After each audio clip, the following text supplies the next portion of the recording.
देखिए, अभी क्या हुआ है कि जो ईरान के राष्ट्रपति हैं पेजेश्कियन, उन्होंने एक खास ऐलान किया है। उन्होंने ये कहा है कि जो इस्लामाबाद एमओयू है, वो लड़ाई खत्म होने के बाद ईरान की विदेश नीति की बुनियाद बनेगा। बहुत इंपॉर्टेंट बात है, समझिए इसको। अब हम जानते हैं, जहाँ तक इस्लामाबाद एमओयू का ताल्लुक है, ये 17 जून को साइन करा गया था। अमेरिका की तरफ से प्रेसिडेंट ट्रंप ने करा, ईरान की तरफ से प्रेसिडेंट पेजेश्कियन ने किया, और साथ में पाकिस्तान के प्रधानमंत्री शहबाज शरीफ ने किया एज अ मीडिएटर, जो मध्यस्थता करा रहे थे दोनों पार्टीज की। और ये तय करा गया था 17 जून को कि हम इसमें 14 पॉइंट्स हैं और 60 दिन के अंदर अंदर हम इन पे बातचीत करके एक फैसला ले लेंगे और फाइनल डील साइन कर देंगे।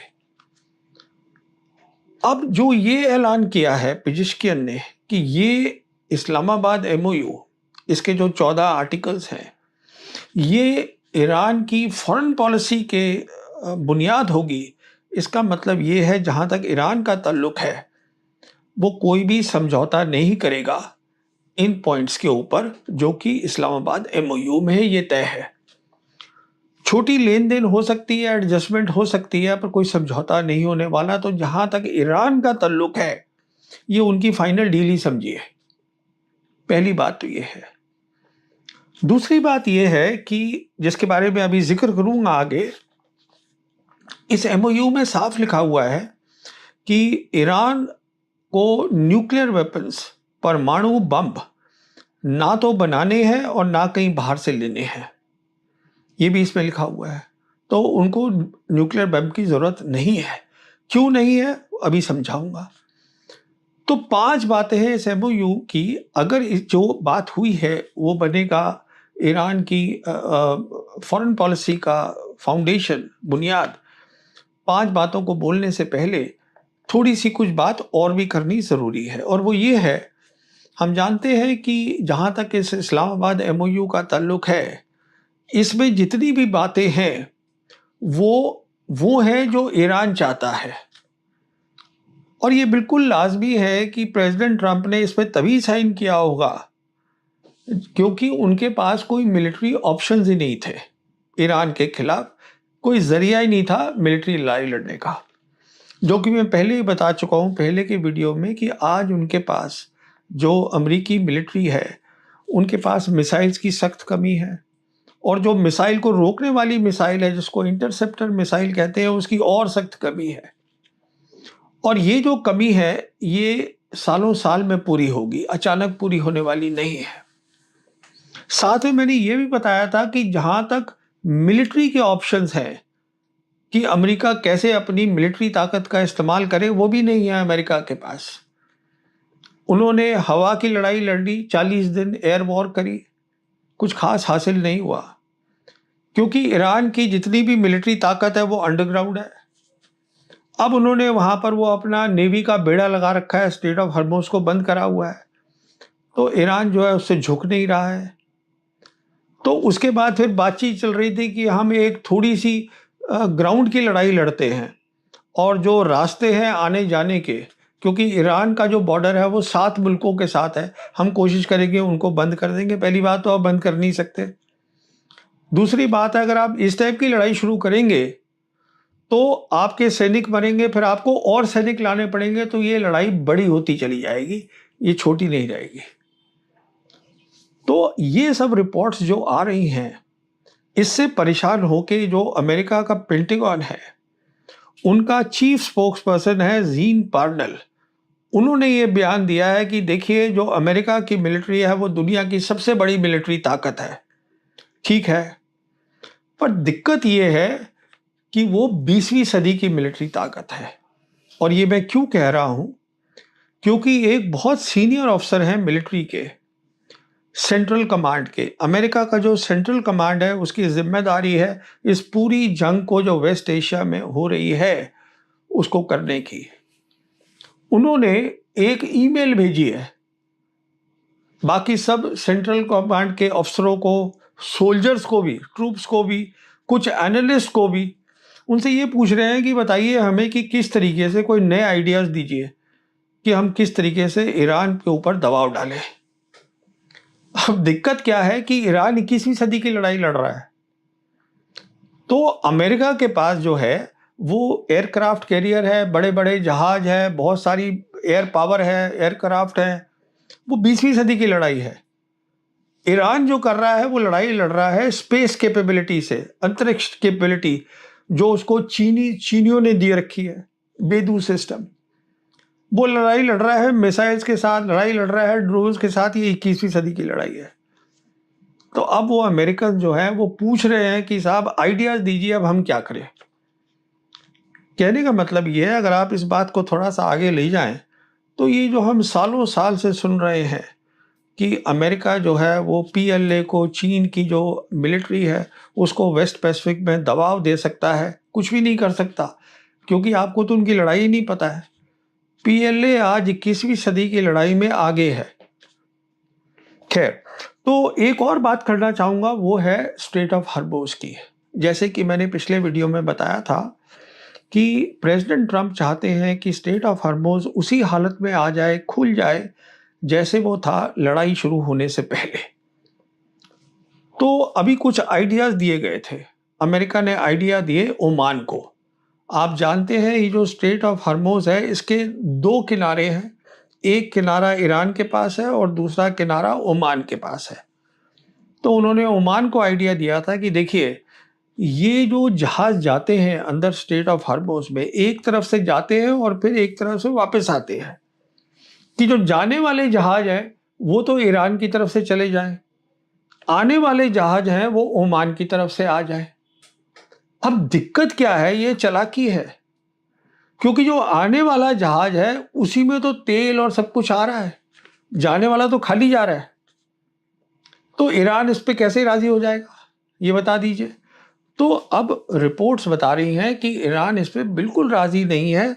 ईरान इस नतीजे पे पहुंचा है और ओमान से उन्होंने बात करी है कि हमारा टोटल कंट्रोल रहेगा स्ट्रेट ऑफ हॉर्मुज़ पे। जो आने वाली शिप्स हैं, टैंकर्स हैं, वो हमारी तरफ से आ जाएं, ईरान की तरफ से आ जाएं, और कुछ ओमान की तरफ से वापस आ सकती हैं। पर ओमानी जो है वो ईरानियन की जो वहाँ पर सेना है उनको पूरी डिटेल देंगे कि क्या चीज़ पास कर रही है, कौन सी चीज़ जा रही है। तो ईरान को पूरा पता होना चाहिए। इसके अलावा हम जानते हैं एमओयू में पहले भी तय हो रखा था, जो करना पड़ेगा अमेरिका को। तय ये हो रखा था कि जो अमेरिकी हैं वो अपना नेवल, जो उन्होंने ब्लॉकेड लगाया हुआ है, अपना दस्ता लगाया, उसको हटाएंगे नेवी का। अब कह रहे हैं ईरानी की पहले तो एमओयू में 30 दिन का हमने टाइम दिया था इसको हटाने का, अब आप पहले हटाइए, उसके बाद ही ये चालू करेंगे हम। साथ में उसमें लिखा है एमओयू में कि 60 दिन, मतलब एमओयू जब साइन होगा और फाइनल डील तक, उसमें कोई पैसे चार्ज नहीं होंगे, कोई फीस नहीं लगेगी किसी भी जहाज से जो अंदर बाहर हो रहा है। साथ में एमओयू में ये भी लिखा हुआ था कि अमेरिका जो है एक बार ईरान खोल देता है हॉर्मुज़ को तो पूरी छूट होगी ईरान को अपनी गैस, अपना ऑयल और बाकी सामान जो अपना एक्सपोर्ट करे और बेचे उसको। अब ईरान ने उसमें 2 बातें और जोड़ दी है खोलने की शर्त। वो ये कह रहे हैं कि अब पहले हम चाहते हैं कि अमेरिका इस बात को माने कि एक बार फाइनल डील हो गई उसके बाद फीस लगेगी। अब उस किस नाम से लगेगी वो बाद में तय होगा।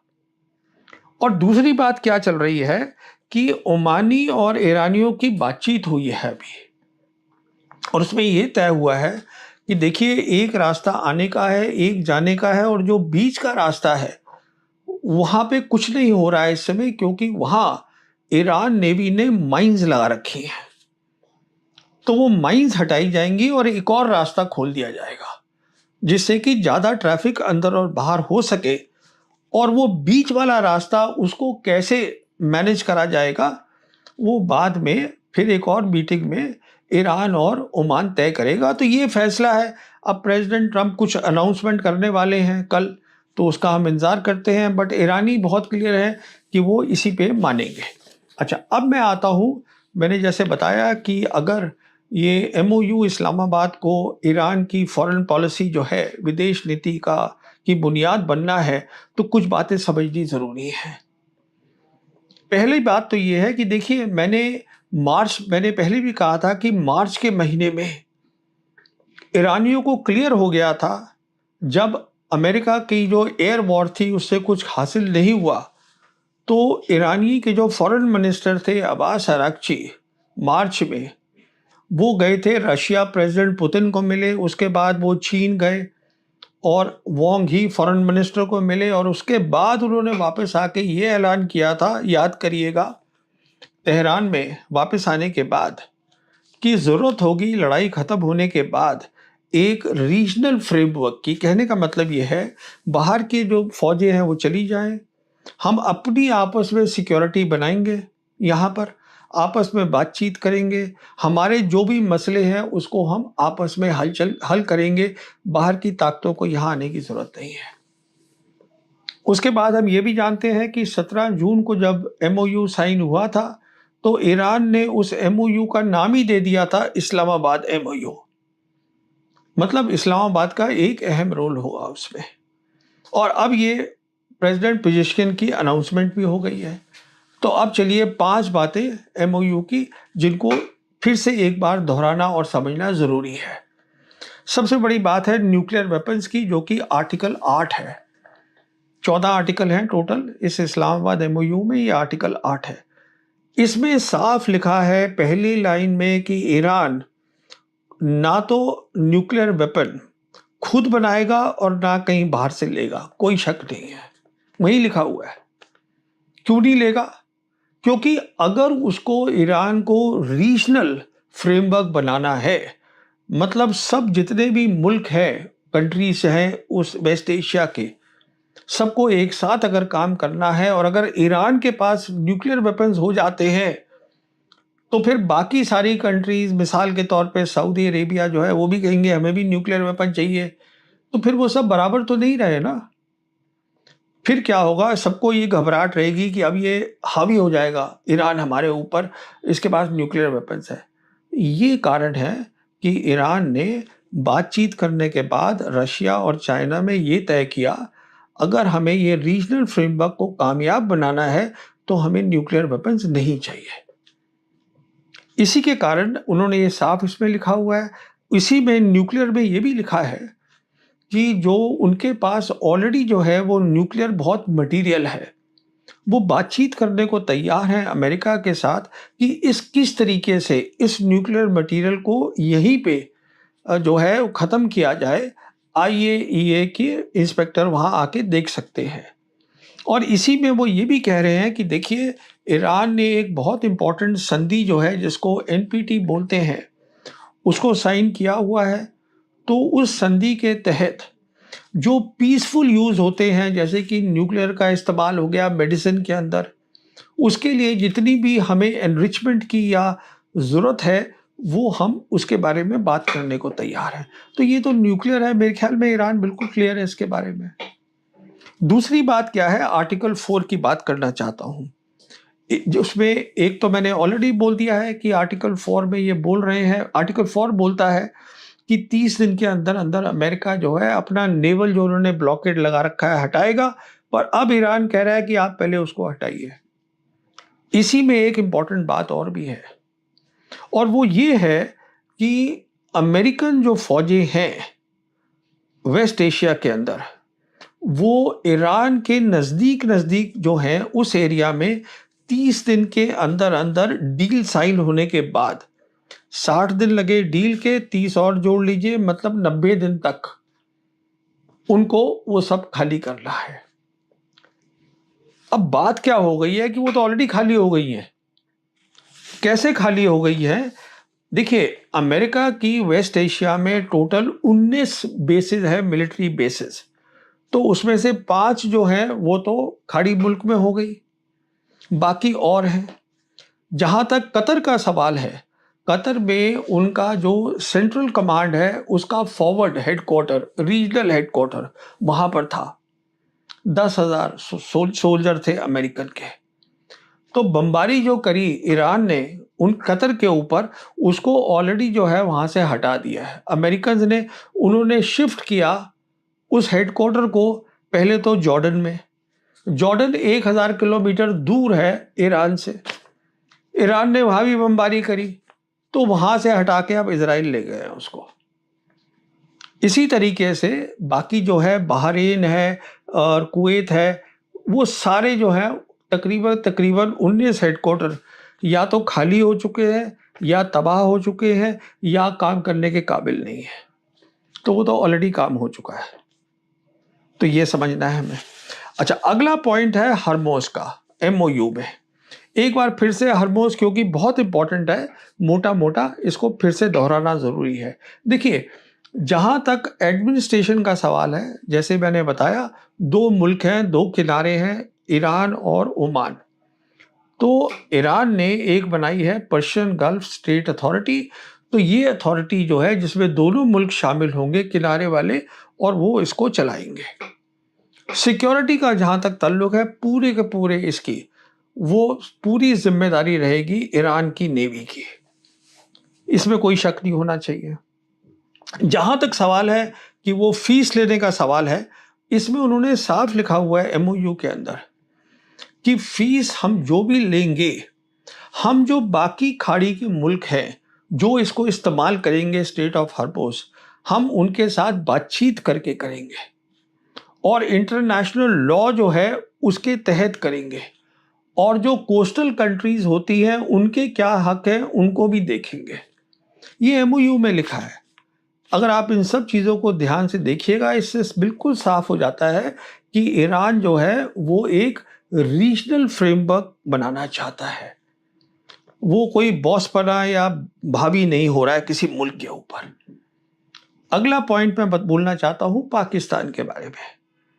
देखिए, पाकिस्तान एक तो मीडिएशन कर रहा है, उसने करी इस एमओयू में, इसीलिए जो उनके प्रधानमंत्री हैं वो साइन कर रहे हैं वहाँ पर एज अ मीडिएटर। मतलब वो दोनों साइड्स को, सबसे इम्पोर्टेंट रोल पाकिस्तान का है, इसीलिए प्रधानमंत्री ने वहाँ साइन किया है। और भी मुल्क हैं जो मदद कर रहे हैं, कतर मदद कर रहा है पाकिस्तान की, पर मेन जो कंट्री है वो है पाकिस्तान। अच्छा, उसके अलावा ये जो उसको नाम दे दिया है कि इस्लामाबाद एमओयू, और अगर यही बनना है फॉरेन पॉलिसी, इसका मतलब है इस्लामाबाद को और भी रोल करना पड़ेगा, बहुत नज़दीकी के साथ ईरान के साथ काम करना पड़ेगा। और क्या काम होगी? जैसे कि एक सिक्योरिटी, एक इस्लामिक फ्रेमवर्क बनेगा। जब अमेरिकी फौजी, अब जैसे मैंने बताया, कुछ निकल गई हैं, जो छोटी मोटी रह गई हैं उनको हटना है, और उसके बाद इजराइल का क्या करना है वो तय होगा। तो इस्लामाबाद फ्रेमवर्क के अंदर एक तो सिक्योरिटी का है, सुरक्षा का इशू है। सऊदी ने ऑलरेडी कर रखा है एग्रीमेंट पाकिस्तान के साथ सुरक्षा का, कुवैत ने भी कर लिया है, कतर भी करेगा, बाकी सब करेंगे यूएई को छोड़ के। साथ में जो है ये सारे, अगर फ्रेमवर्क है तो वहाँ सारे मुस्लिम कंट्रीज हैं। इसीलिए इस्लामाबाद को मेरे हिसाब से ईरान ने बोला है इस्लामाबाद एमओयू, जिससे कि हर मुस्लिम कंट्री को साथ में आना है, उनको सुन्नी शिया या कोई और सेक्ट पे तकसीम नहीं करना है। ईरान आप जानते हैं शिया मुल्क है, पाकिस्तान सुन्नी मुल्क है, सब काम करेंगे एज मुस्लिम कंट्रीज। ये रिक्वायरमेंट है, तभी मुस्लिम इस्लामिक फ्रेमवर्क बनेगा। देखिए, और नेक्स्ट पॉइंट क्या है इसका, कि जो इस्लामाबाद एमओयू है, जो अगर आप उसका लास्ट आर्टिकल देखें 14, वो साफ कहता है कि जो फाइनल डील होगी, जहाँ तक मैंने बताया कि ईरान का ताल्लुक है, उनकी तो यही फाइनल डील है। फाइनल डील जो है वो एंडोर्स करी जाएगी। यूएन सिक्योरिटी काउंसिल जो है वो उसका रेजोल्यूशन निकलेगा उसके ऊपर। इसका क्या मतलब हुआ कि जो 5 परमानेंट मेंबर हैं यूएन सिक्योरिटी काउंसिल के, जो हम जानते हैं, जो कि चाइना है, रशिया है, फिर अमेरिका है, यूके है और फ्रांस है, जिनके पास वीटो पावर है, वो सब इस पे हाँ करेंगे कि हाँ ये फाइनल चीज़ है। और इसमें बिल्कुल लाजमी है कि जो 2 बड़ी ताकतें हैं जो कि आज खड़ी हैं ईरान के साथ, चाइना और रशिया, वो अपना वीटो इस्तेमाल करेंगी अगर बाकी कंट्रीज़ जो है इससे इधर उधर होने की कोशिश करेंगे तो मतलब कि ये जो फ्रेमवर्क है इसमें यूनाइटेड नेशन को सेंट्रल माना गया है, ये है। अच्छा, यहाँ तक ये सब तभी हो सकता है जब ईरान अपनी जो उसकी आज ताकत है लड़ाई लड़ने की, उसमें कोई भी कॉम्प्रोमाइज़ ना हो, उसमें कोई समझौता नहीं हो और वो नहीं मानेंगे। उनकी मिसाइल बनाने की काबिलियत, उनकी ड्रोन की काबिलियत, इसमें कोई कटौती नहीं होगी। और जो उनके रीजनल कंट्रीज़ हैं जिसको हम रेजिस्टेंट फ्रंट कहते हैं, यमन हुआ, इराकी मिलिशिया हुआ, हिज़्बुल्लाह हुआ है, यहाँ पे सब शांति होनी है और ये ज़िम्मेदारी अमेरिका की है कि किस तरीके से अब जैसे सऊदी और यमन की लड़ाई चल रही है, इसमें अमेरिका तो बात नहीं करेगा, अमेरिका को करना है इज़राइल को कंट्रोल। यहाँ फिर पाकिस्तान का रोल आ जाता है। पाकिस्तान का रोल आ जाता है कि सऊदी से बात करे कि तुमको अपना यमन के साथ अगर ये रीजनल फ्रेमवर्क बनना है तो आपको आपस में बैठ के बात करनी पड़ेगी, ये लड़ाई से काम नहीं चलेगा। एक बार जब ये हो जाता है, इसमें बिल्कुल सीधी सी बात है, आगे क्या सोचेगा ईरान वो ये है कि हमास और गाज़ा और पैलेस्टीन इशू, कहने का मतलब ये है कि एक बार अमेरिका के साथ फाइनल डील हो जाती है, उसके बाद मुझे कोई शक नहीं है कि ईरान फिर इज़राइल पे नज़र डालेगा और इन चीज़ों को करेगा, बिकॉज़ इनको सेटल करे हुए पैलेस्टाइन इशू को परमानेंट शांति जो है वेस्ट एशिया में नहीं आ सकती। Thank you.